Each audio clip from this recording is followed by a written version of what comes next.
Hangi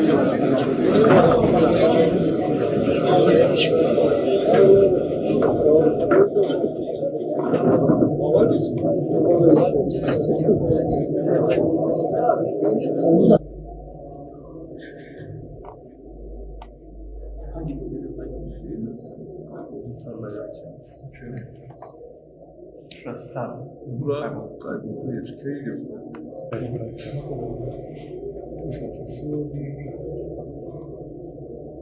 kağıdı versin.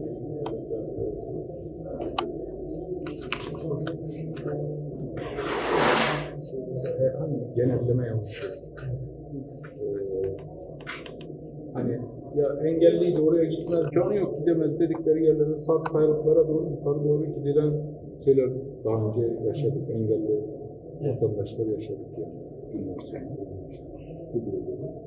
Sonrasında pazar günü şurada görüntülerini falan var. Şu bölge. Görmüş mü?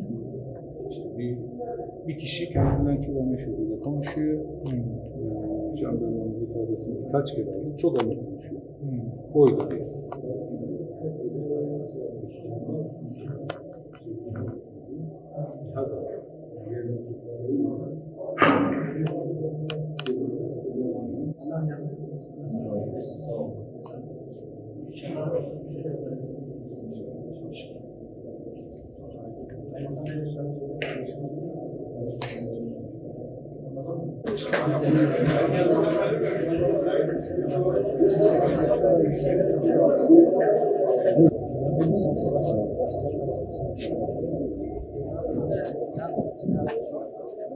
Şimdi efendim basın yayın başkanı onun kaybolduğunu düşünüyorum. Gerekli, evet kayboldu. Yani oğlunu bulmadı. Kayboldu. Ben kaçırıldı diye.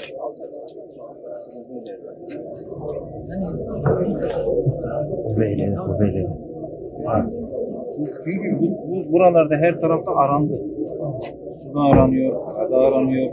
Herhangi oğlumun Allah göstermesin ölüsü ya da birisi bulunmuyor. Yani sizde bu karakter oluşturacak bir şey var mı? Tam anlamıyla yok. Tam anlamıyla şu kişiden şüphelenecek diye bir durumum yok. Şimdi şöyle bir şey var. Bir insandan şüpheleniyorum desem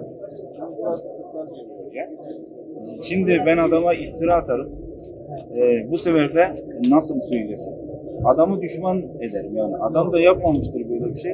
Ya bunun vebaline girmek de çok kötü bir şey. Evet. Ben 10-15 dakika içerisinde benim oğlum kaybolduğu için yani kimseye bir şey diyecek mecalim de yok. Siz o şeyleri düşünmeyin. Evet. Çocuktur. Sağlığı da malumdur. Sağlığı da malum. Belki bir kontrolsüz bir sağlık etmiştir. İnşallah bulunacak. İnşallah. Yani yardımcı olursanız, gerekli yerlere şey yaparsanız, bana yardımcı olun. Şu an böyle dik durup konuşmaya çalışıyorum ama inanın dokunsanız şu an burada konuşacak halim yok. O tür olumsuz durumları düşünmeyin. Bunlar bir şey somut şey olması lazım. Girmeyin. Hep beraber sefer veriyoruz. Allah'ın takdiri neyse o olacak ama inşallah bir selamet oluruz. İnşallah. Tekrar geçmiş olsun. Allah sağlık versin. Allah selametle sağ salim bize getirsin inşallah. Ben baktım şimdi sen takımlar her neyse. Siyasiyle yönetisiyle evet. Herkese Kusur yok. Böyle yoğun bir çalışmayı Kusursuz. Gerçekten kusursuz. neticede Allah takdir neyse. Allah razı olsun. Belki bir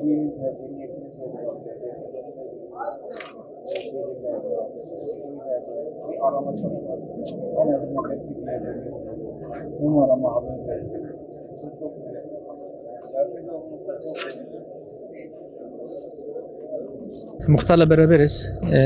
Hasanoğlu köyüne geldik. Yapılan çalışmaları, arama çalışmalarını yerinde görmek amacıyla biz buraya geldik. Babasıyla da görüştük. AFAD'ın kriz masasının çalışmalarını bir müddet takip ettik.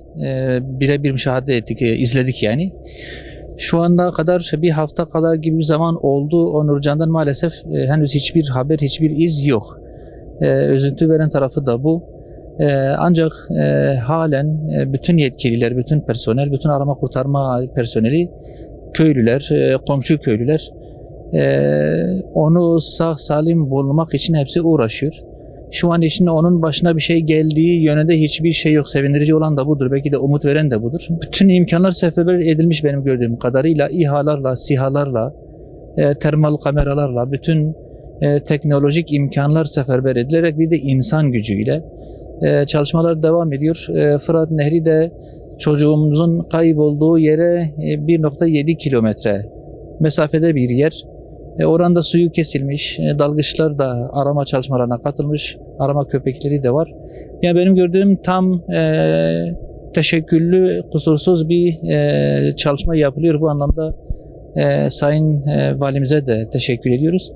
Biz bütün bu gayretlerin, bütün bu çabaların heba olmamasını, boşa gitmemesini, sağ salim Onurcan'ın bulunmasına vesile olmasını temenni ediyoruz. Şu anda bizim ümidimiz bu.